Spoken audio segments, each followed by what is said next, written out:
Hey guys, Jared Wesley here of Live Traders, and it is that time of the week.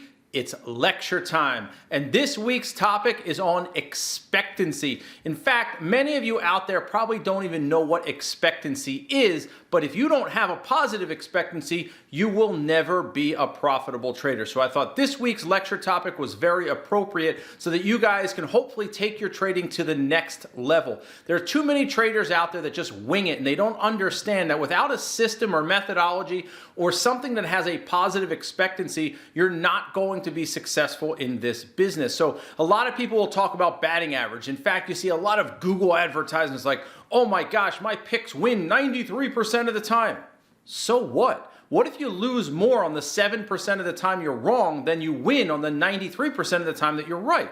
Some other people will say, oh, I have a 27% batting average, and everyone's like, oh, that's terrible. Well, what if you win so much on the 27% of the time that you win that it offsets the 73% of the time that you lose?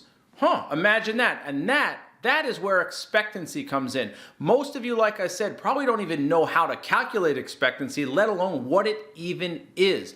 So if your system doesn't have a positive expectancy, you need to figure out why it doesn't and how you can correct that. Now, I understand for newer traders in your first 3 to 6 months of trading, this is going to be a little bit more of a challenging thing to do. Why? Well, one, you're still developing your approach, your methodology to trading. And two, you don't have enough data to really say, oh, I did this wrong, because if you do something over the course of 10 or 20 or 30 trades, that's a pretty small sample size. So the more experience that you have, the more years under your belt, the more this becomes meaningful and more accurate with regard to expectancy. But it's a very, very, very important topic, and one that you need to learn more about, because if you have a negative expectancy, you're not going to last very long in this business. If you like this video, guys, please click that like button. If you like the channel, please smash, hammer, crush that subscribe button. I'm Jared Wesley of Live Traders. Let's get to it.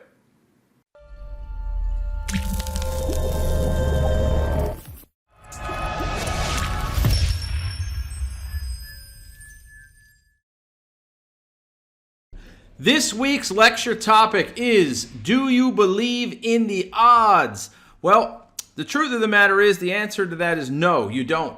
Okay, if you really believed in the odds, you would never sell anything too soon. You would just hold, and you'd have what we call robotic indifference, right? I mean, that's a fact. So we're going to go a little deeper than that today about whether or not you believe in the odds. But before we do that, we always have to do a little bit of, when will the insanity stop? Okay? And I think we all know probably never. So I have a couple for you this week. Some are, a little bit more egregious than the other. And sometimes you wonder when you look at Wall Street bets. Somebody sent this to me. It makes you wonder if people are just joking. Because can people really be, quote, that stupid? I want to say the answer is yes to that. But sometimes it's so egregiously stupid, you really question, is it real sometimes? But I can only go off what people say. Used school loan money, quote, the right way. Got another 1K on the way. I've got a good feeling about this one. Past 3 months, minus $21,300 or minus 97.62%. I'm speechless on this. I mean, I don't know this person's situation. Maybe they're Lori Loughlin's daughter or son, and the money isn't a big deal to them. I don't know. But they probably wouldn't have loan money if that were the case. So got another 1K on the way. Got a good feeling about this one. Guys, you don't want to ever go into any trade ever, whether you're Bill Gates or the poorest guy on the block, and go, I got a good feeling about this one. This relates to what we're going to talk about today. Do you believe in the odds? If so, then you don't have to worry about having a good feeling about this one, okay? Because it's not up to you, all right? So this person obviously got hammered pretty good, down $21,300, and it looks like they're about to do some more foolishness, okay? I don't know what to say to it. It's hard to fix stupid sometimes, all right? You guys know the saying, I've said it before, people won't change, or people don't change until the pain to stay the same becomes greater than the pain to change. All right. So it's harder to stay the same than it is to change. That's the only time that you'll change. Okay. When the pain to stay the same becomes harder than the pain to change. Okay. One last one here before we dig into this stuff. Lost 2 months of gains in 1 hour. I put this one on here not just because it was sent to me, but also because I think we've all done this on some level. Let me explain. Be honest. How many of you guys have been up Monday, Tuesday, Wednesday, Thursday, trading 1 hour, 2 hour, 3 hour, 4 hour, and then boom, Friday gave it all back? I'm sure many of you have done it, right? Or how many of you had a really good month last month, maybe 10, 20, 30 hour, depending on what a good month is for you, and then this month you're down by that much? Think about it. So now all of a sudden, when you think about it, you've wasted 3 months. You made money in month 1, you gave it all back in month 2, and now it's month 3 before you can even start making profits. So losing 2 months of gains in an hour is pretty egregious because, well, 1 hour versus 2 months is a pretty significant difference. But I think you guys are understanding what I'm getting at. We may not do that 1 hour, 2 months in 1 hour, but you might do 1 week in 1 day. You might do 1 month in 2 or 3 days. Yeah, we've all done it, right? I've given up entire months in 3 or 4 days before. It's not fun. So just be very, very careful, all right? Reminder, set stop losses and follow your rules, okay? And then you see some of these comments and you just think to yourself, amazing, right? Amazing. I'm sorry, this is in the wrong spot, but I'm sorry I did this on Tuesday. You're waiting for it. Almost did it again today too. Think about that for a second. I did this on Tuesday and almost did it again like a few days later. Not much else to say. Please take the business seriously. That's all I can tell you. All right. It has a bad reputation because people do foolish, silly things. And this is why we're going to talk about, quote, the odds today. All right. But before we do that, let's talk a little bit of a refresher from last week. It's not going to be that long. Hard stop losses and expectancy. So one of the big topics we're going to talk about today is expectancy and reversion to the mean. Okay. Expectancy is a very important topic. So first we're going to talk about hard stop losses. Then we're going to talk about expectancy. I know we've already talked about hard stops, but I'm going to go through it. It's only like 4 or 5 slides, and they're quick. I'm not going to go through them much. You guys know what I mean by a hard stop in the system. That means entry, stop, target. And that stop loss means use a stop market order. Okay, again, I know you know this. I'm just reiterating it. Not going to spend much time on it. You get into a stock at an entry price. Your stop loss, that's your risk. Entry minus stop is your risk. Use a stop market order, and then your target is up here, and that's where your reward is.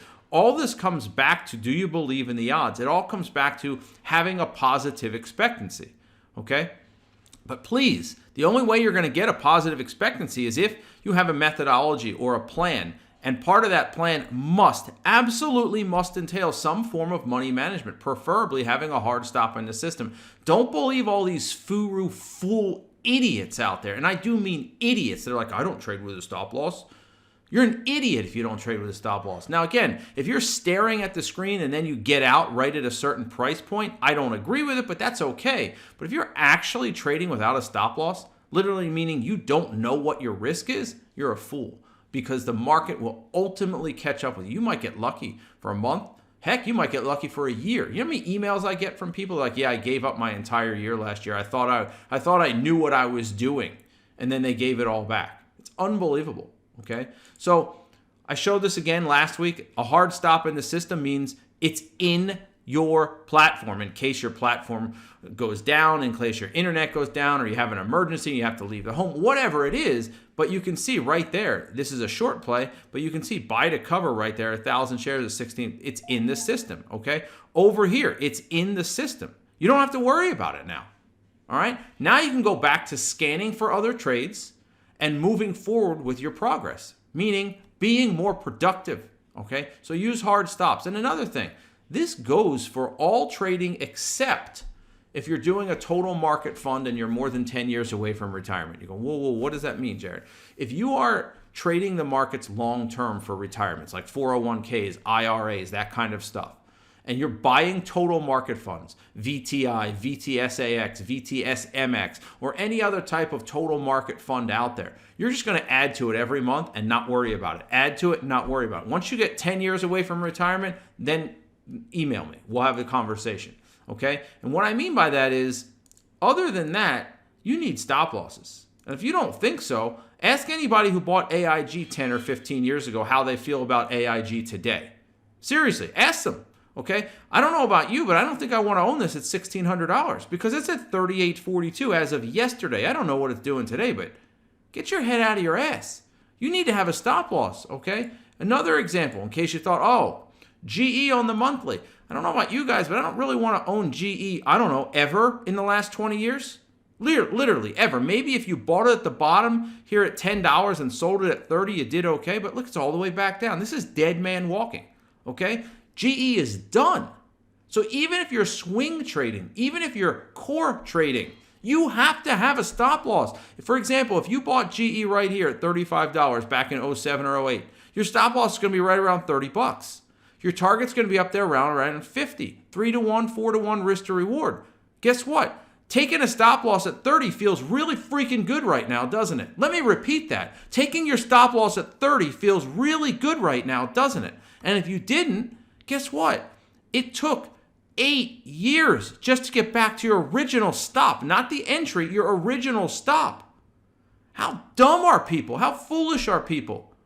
Extremely, okay? Extremely, all right? Take your stop losses. They are there for your protection. If you truly believe in the odds, you take your stop loss. And again, we're going to talk about expectancy here in a minute.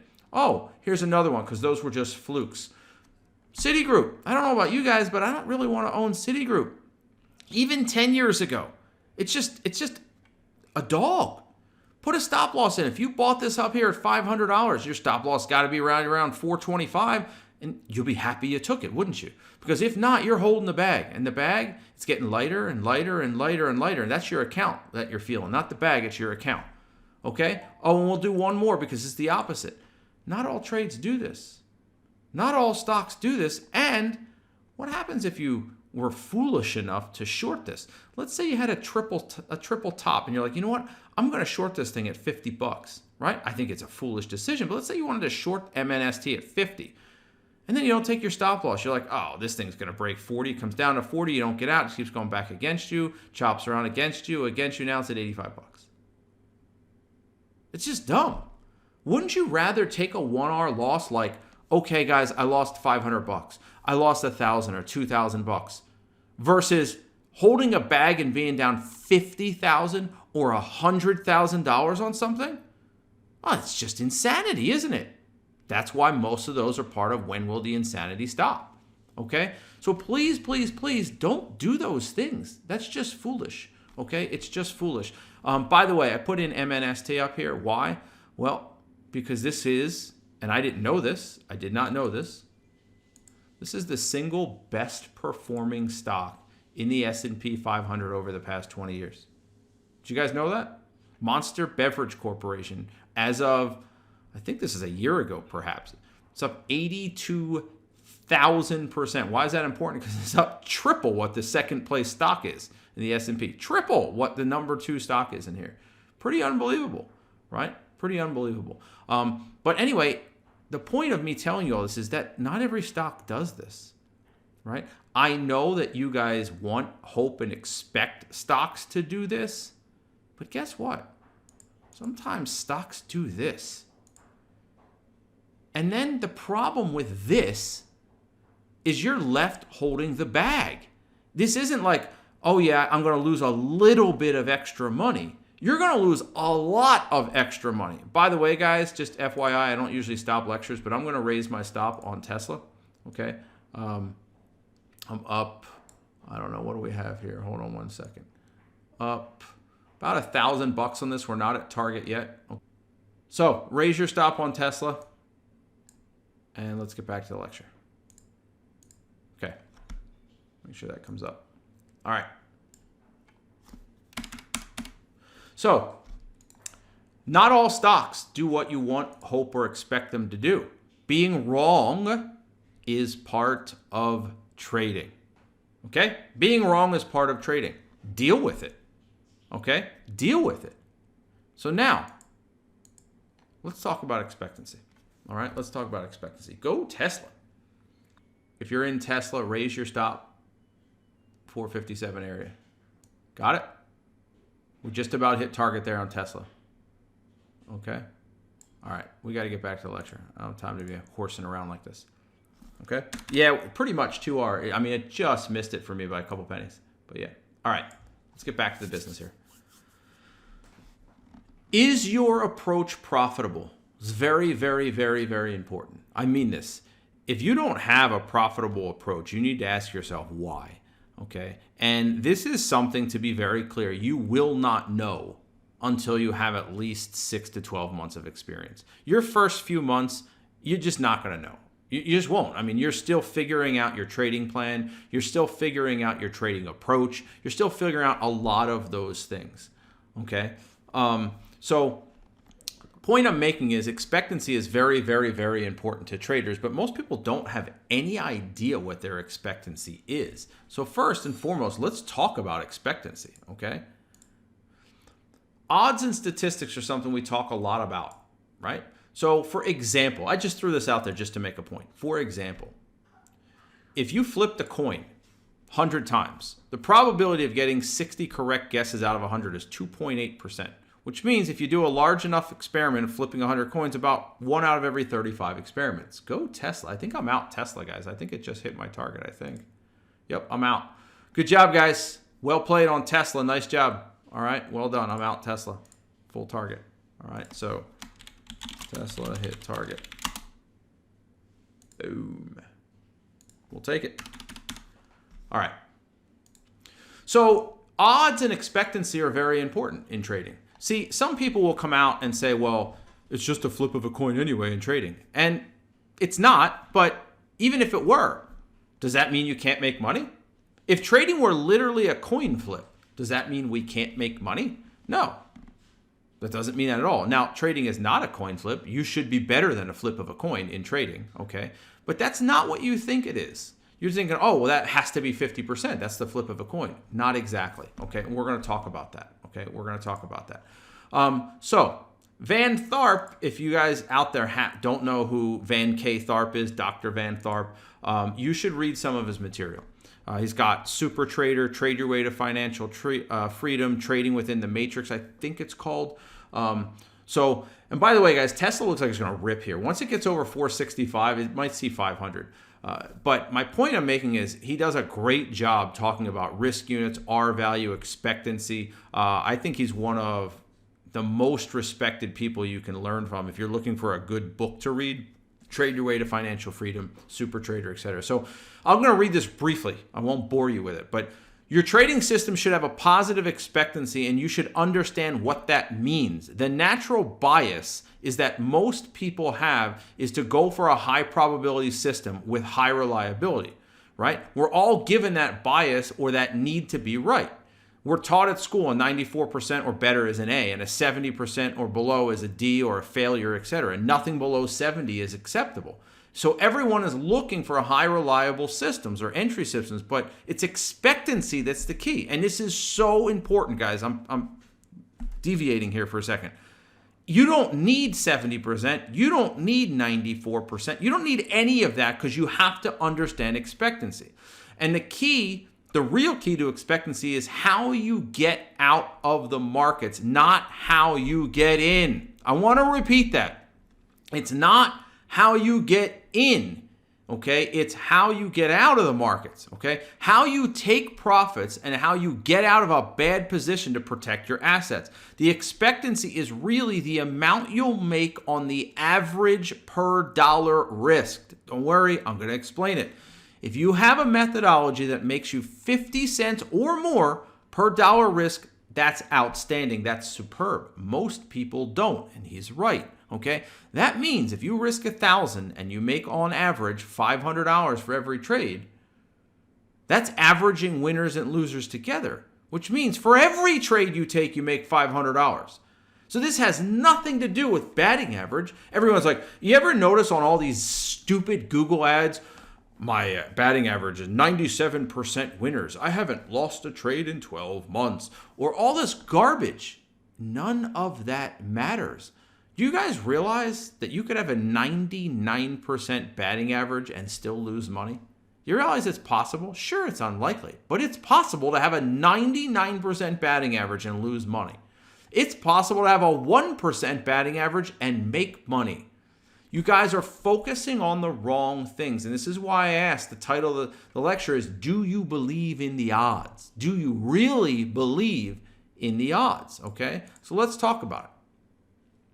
If you risk $100 per trade and you take 100 trades, $100 per trade is your risk. You take 100 trades and you make $5,000. So on those 100 trades, you made $5,000.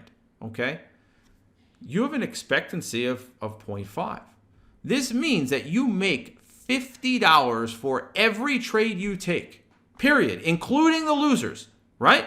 100 trades times $50 is $5,000. No matter whether it's a winning trade or a losing trade, every trade you look back and you're like, I make $50 a trade. Take this trade, it works, I make 50. Take this trade, it loses, I make 50. Now some of you are confused. Well, what do you mean you make 50 on a losing trade? It averages out. It averages out that every time you press the button, it's worth $50 to you. Every time you press the button to take a trade, it's worth $50. So your expectancy is 0.5. Why is it 0.5? Your expectancy is 0.5 because you're risking $100. So you're actually making 50 or 0.5 or half of what you risk on every trade you make, not just on the winners, on every trade you make. So having a positive expectancy is crucial, absolutely crucial to being a successful trader. But there are many different roads that lead to the same place. Okay, there's no one size fits all. There's no holy grail. There's a million different ways you can get to a 0.5 expectancy. Okay, so let's take a look at some of those ways that would lead potentially to a 0.5 expectancy. So let's say, same parameters, 100 trades, $100 risk per trade, you made $5,000. The parameters don't change. You could have 75 winners and 25 losers to make $5,000. How? Well, your average winner is $100, right? So if you win $100 times 75, that's $7,500. And let's say you lost on 25 trades and you lost $100, and that's minus 2,500. That equals $5,000. That's a 75% batting average. Okay. Well, I can still make $5,000 with a 50% batting average. How? Well, I have to win $200 on my winners. So those winners equal $10,000. I lose 50 losers at $100, and I lose 5,000. But together, I still make 5,000. I made 10 minus 5, 5. You could have 25 winners and 75 losers. So your average winner now has to be $500, but you'll still make $12,500, and you'll take out the losers, which are 75 of them, and you lose 70. You still made $5,000. Oh, and there's one more, just extreme crazy case. What if you only had one winner? Well, that winner needs to be $14,900, which is a big winner for a $100 risk. But hey, maybe you bought Amazon. Maybe you bought Tesla and held it and moved up $300 and you owned, 100 shares of it, whatever it is. And you lost 99 trades at $100 each. That's $9,900, but it all comes out to $5,000. So there's a lot of different ways to get to the same place. You made $50 for every trade you took. Yes, I know it sounds insane, but for every one of those 99 losers, you made $50. And you're like, that's impossible. No, when you win $14,900 on the one winner, every time you press that button, it was actually worth $50 to you. You may not have made $50 on that specific trade, but it was worth $50 to you every time you press the button. Most of you probably don't even know what your expectancy is. Most traders, good traders, 0.3, 0.4 is a very good expectancy. 0.5 for an intraday trader is awesome. It's really, really good. Most of the time, you're going to be between 0.2 and 0.5. And if you're anything above 0.2, you're doing okay. You're still making money, okay? So the key here is to understand what type of expectancy your system is supposed to spit out. So earlier today, we had some people talking about, man, 3R all or nothing is tough. It is. It's challenging. And to get 3R on a trade sometimes is tough. But guess what? The expectancy is positive, right? It's got a positive expectancy. Now, we're going to dig a little deeper on the next couple slides. Don't worry, okay? But what it does not have is a high batting average, right? So here you have a 75% batting average. Here it's a 50%. Guess where you're going to be? Somewhere between 25 and 50% on your batting average. You're going to be probably in a 35, 40% range. Wow, you're going to lose a lot. You are going to lose a lot. But when you win big. You win really big.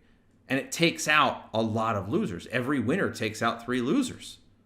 So you could have a 25% batting average and still break even. The question is, can you handle it?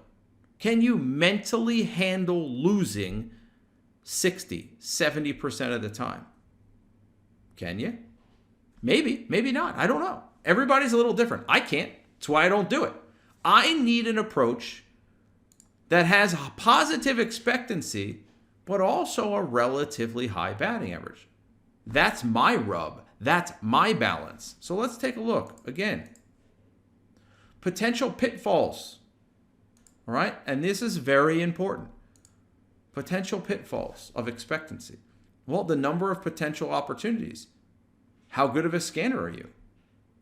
Costs, platforms and commissions. Not everybody has a free platform or free commissions. A lot of people outside of America pay commissions. A lot of people inside of America have platform fees. Position size, getting filled and slippage. Past versus future results. The past does not always match or predict the future. Confidence. Emotions could start to impact your trading decisions. Let me explain some of this.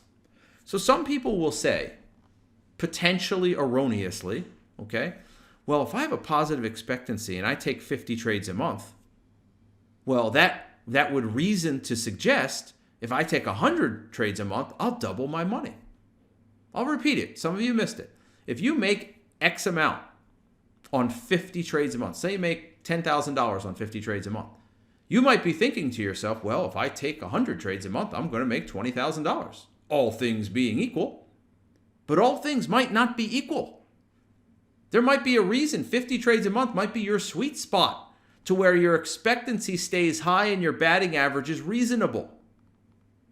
But if you add 25 more trades per month, well, it may change your expectancy. Why? Because, well, maybe there's a limited number of potentially good opportunity.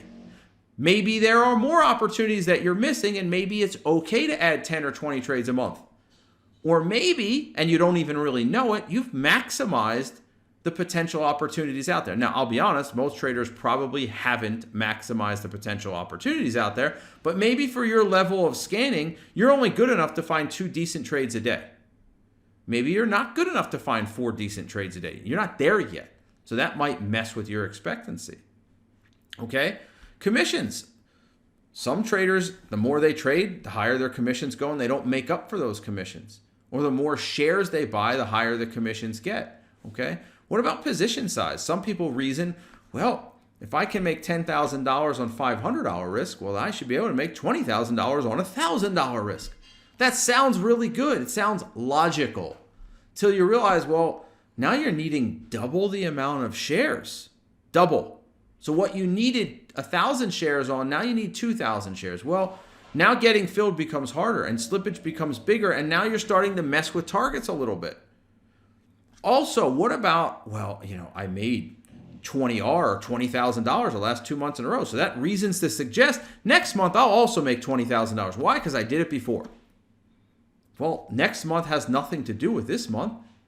You might make more next month. You might make less. The opportunity might be better. It might be worse. Or maybe it's the same. But the market is less giving, right? Maybe you have the same number of opportunity, but stocks just aren't going 2-to-1 or 3-to-1 or 4-to-1 like they were last month. And confidence plays maybe the biggest role in all of this. What if you end the month on a losing streak? Maybe you still make money, but you end the month on a losing streak. Your emotions might have an impact on your trading decisions. I mean, let's be honest here, and it's rhetorical, you don't have to answer. When you lack confidence, don't you hesitate sometimes to take a trade? Don't you pass on certain trades because you don't believe in yourself? So emotions impact your trading decisions sometimes, okay? And this is where having longer term results, 5 years, 10 years, 15 years, comes into play. Because confidence and the impact it has on emotions becomes a lot less. You're like, I've been down this road before. I've had 10 trade losing streaks before. This too shall pass. When you're a new trader, you're about ready to walk off a bridge. Oh my gosh. I just got an email from somebody 2 days ago. Jared, I lost 11 trades in a row. I don't know what to do. Well, maybe losing 11 trades in a row for your style and your approach is actually reasonable. If you're doing 3R all or nothing, it's an absolute positive possibility that throughout the course of 6 months, 9 months, 12 months, you will have an 11 trade losing streak. The statistical probability of you having an 11 trade losing streak if you're doing 3R all or nothing is actually quite high. So ask yourself, is this just part of the odds, or am I really doing something stupid? Or is it just part of the odds? You have to ask yourself that question, okay? So all of these potential pitfalls can affect expectancy. And I think, from my experience of talking to traders and answering emails, a lot of you have no idea what your expectancy is. So you don't understand and realize that losing 5 trades in a row or 10 trades in a row is actually statistically reasonable. It's not even unusual, but you think it is because you have no idea what your expectancy is. How much do you make on an average trade? 0.2R, 0.3R, 0.5R? If you're making 0.4, 0.5, you're a rock star. 0.2, you'll make a living at the business. 0.3, pretty good, right? This is why committing to consistency is so important. Trying to be absolutely consistent in your approach with the trades you take, the times you take them, the shares you use, and again, within a risk parameter, okay? The types of patterns, the time of the day, all of these things allow you to fine-tune your trading. The more you fine-tune it, the more consistent you get. The more consistent you get, the more you can rely upon your expectancy to be consistent, okay? So think about it. Ask yourself, what do your trades look like? Consistent pattern in management, inconsistent pattern in management. Now remember, when you're new, you're going to have some inconsistency. That's just part of being new. But are you going back and reviewing those trades, looking at those trades and finding out where you're messing up? So for example, you take a look at some charts and you ask yourself, okay, this is what we would call a super play, right? It's a bullish engulfing bar followed by a 3-bar play. We call it a super 3-bar play, right? Right there. That's a good entry. If that doesn't work, you're going to sit there and go, well, that's just part of the expectancy. Sometimes good trades don't work. Guys, trust me when I say this. You don't have to take a bad trade to have a bad result. You could literally take great trades and still only have a 60% batting average. 90% of your trades could be awesome and still only have a 60% batting average. How's that possible? Well, because sometimes things don't work. It's part of the system. That's part of the methodology. Just because you take a really good trade, there's no guarantee it's going to work. If there was, we wouldn't need stop losses, right? But the beauty of it is, it doesn't matter. You only care about the expectancy, right? You only care about the expectancy, okay? It's kind of like when you watch that movie 21, he's talking about variable change. Well, you might be wrong in the door you picked, but you're going to pick up an extra 26% in your odds. So do it. Change your answer. I don't care if this trade works. I only care overall what the expectancy is. Because I know I'm going to take relatively consistent patterns. So I should have relatively consistent results. But that has no bearing on this specific trade or even the next. This one, there's a breakdown, daily breakdown, intraday breakdown. That's a good trade. Take those all the time. You'll have consistent results. That doesn't mean you're going to have 100% batting average though, but you don't need to. You don't care. Here's another one. This is from yesterday. Wide bar, narrow bar, rip. It's like super rip, crazy rip. If you were having one of those not batting average, one of those approaches where you're looking for 10R on your winners, this would have been the trade to take. But you might only have a 15% batting average, 18% batting average. This would have been one of those winners, those 1 out of 9, 1 out of 10 winners. Okay? By the way, Tesla keeps ripping. Told you, once it gets over 465. All right? Probably should have trailed that out. But anyway, this one, same deal here. This is from, I don't know, a couple weeks back. Consolidation, $34 entry, $33.90 in this case, stop $33.50. That's a good pattern. You're going to take that most of the time. And you're usually going to get a good result. But guess what? Shit happens. You could take good patterns and have 5 of them in a row stop out. And answer me this, rhetorical. I say answer this. Did I say rhetorical? I love you, Jared. If you took 5 really good patterns and all of them stopped out, how do you feel? If you feel like crap, then you don't believe in the odds. Now, you should feel a little down. You're like, I took some good trades, and that's just disappointing, or it's frustrating. But if you're throwing a mouse across the room when you knew you took good trades, there's no reason for that. That's unacceptable. Being frustrated is okay. It's okay. You're allowed to say, damn, man, what's going on? That's cool. But don't throw your keyboard across the room when it's part of the realm of possibility given your approach. Do you see what I'm getting at here, guys? This is a deep, deep conversation. You're not thinking it is. You need to look back and go, this is just par for the course. I mean, if you shot par on a golf course, you might have a couple bogeys, but you might have a couple birdies. On those bogeys, you're like, shit, the round's over. It's done. I bogeyed this hole. It's over. No, you're thinking to yourself, well, that next par 5, I'll probably get there in 2 and I'll get this stroke back. Why don't you think the same way when you trade?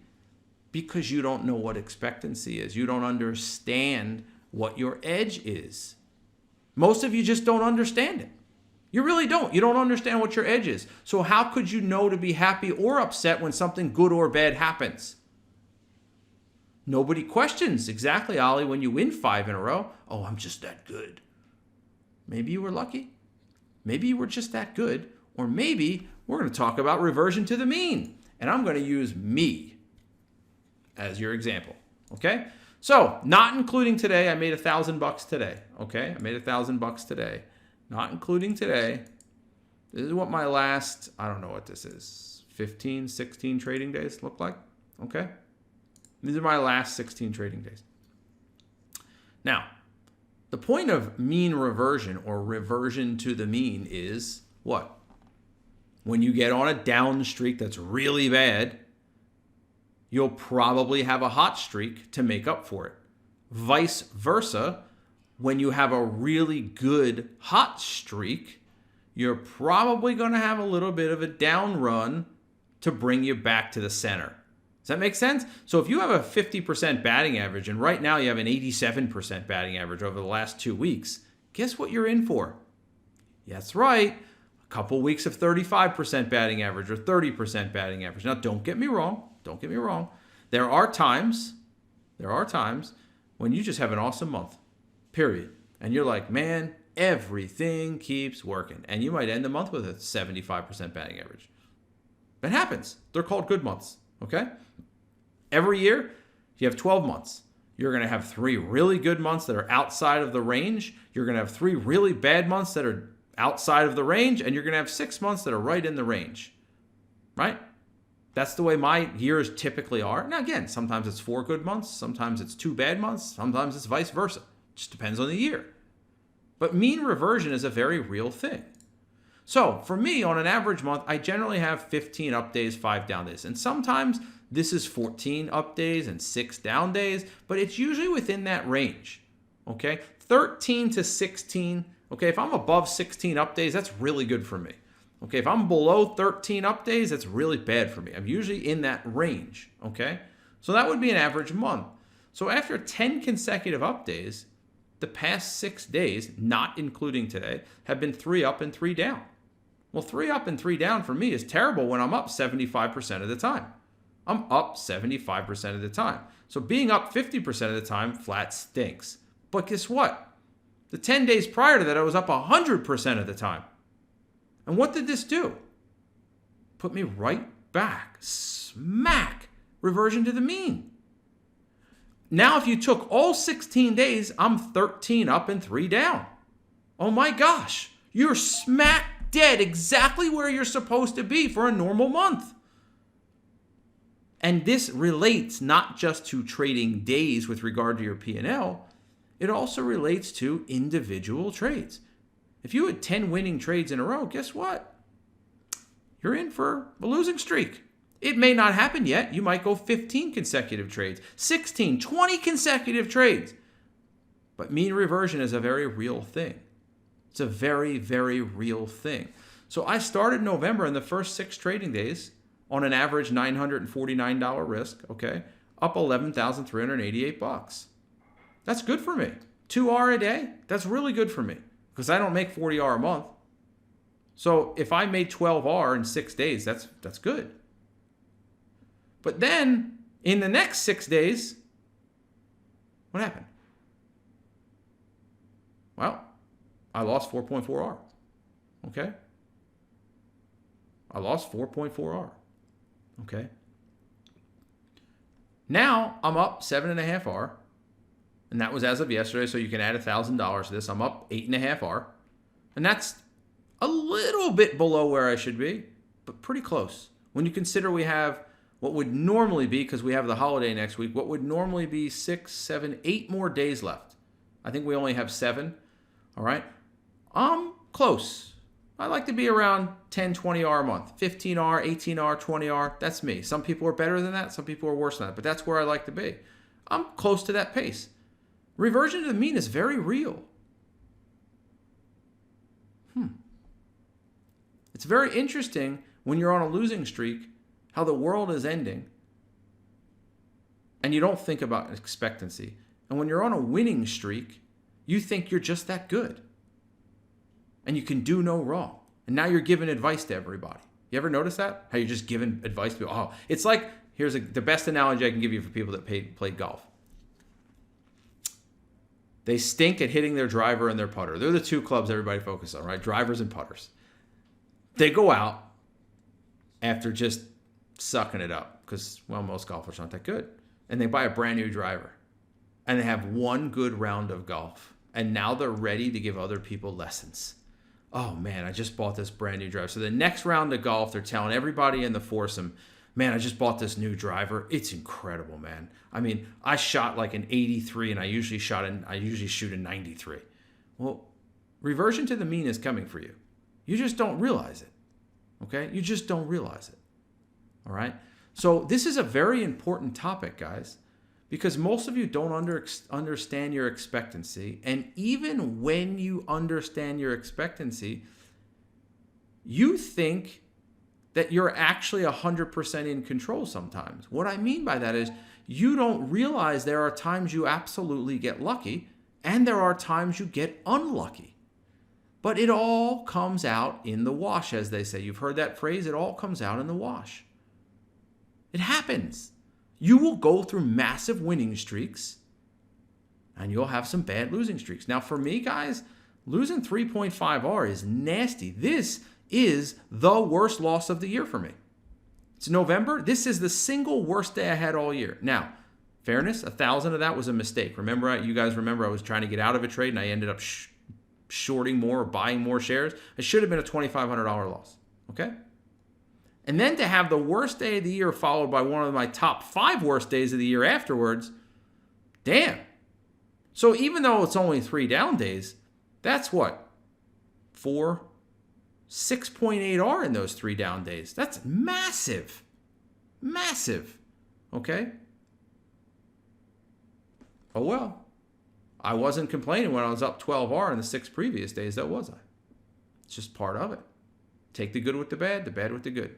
Understand your expectancy. You won't know it for your first 3, 6, 9, 12 months.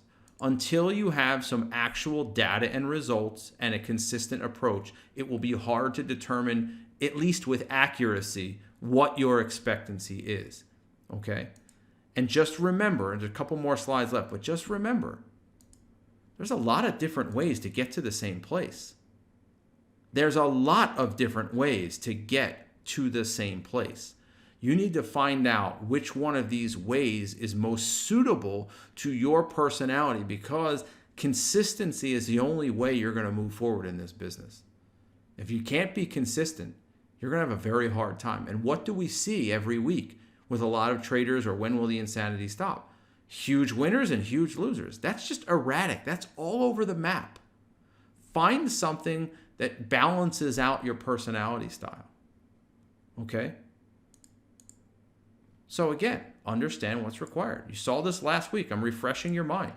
Mental, psychological challenges, hours of hard work, constant adjustments to an ever-changing market, stress of financial. This is the only job you can lose money in. You can make it, you cannot make it, you can lose it. Know what's required. Don't come in thinking it's easy, because it's not. And understand that your system, your method has to have a positive expectancy.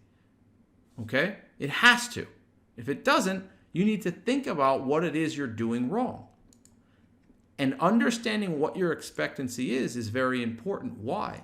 Because then you're not going to get as upset when you have a 5-trade losing streak. Sure, you're going to review your trades. Of course you will. But you're not going to throw your keyboard and smash your monitor. You're going to go, that's just part of my approach to trading. And then learn, what are the possibilities of an 8-trade losing streak? Is it 1%? Is it 17%? What's your maximum potential drawdown? This is where Van Tharp does a great job. For those of you who want to go read some of his material, Trade Your Way to Financial Freedom, Super Trader, and again, I can't trade within the matrix, something like that. It's got a lot of good stuff. But most of you, you're just hacking away at it like a golfer does. You go to the driving range and what do? You sit there and bomb drives out there all day. Yet 70% of golf is inside of 100 yards, but yet 70% of what you do on a driving range are not those clubs. You're not hitting your pitching wedge or your putter or your sand. Why? Because it's work. Most people err and lean towards what they like and what's easy. I'll repeat it again. Most people err on the side of what they like and what's easy. If you're not willing to do the hard work, you're never going to be good at anything in life, let alone trading. If you're not willing to do the mental and psychological work, if you're not willing to have somebody hold you accountable and be responsible, if you're not willing to do these things, you're just never going to be a great trader. It's not going to happen. So you have to be willing to do those things. Okay? So, with that, I hope that you guys enjoyed this week's lecture on expectancy. A little bit with batting average, so on and so forth. I could have gone way deeper into this, but I don't want to give it all away. So I'm Jared Wesley of Live Traders. We'll get back at it again next week.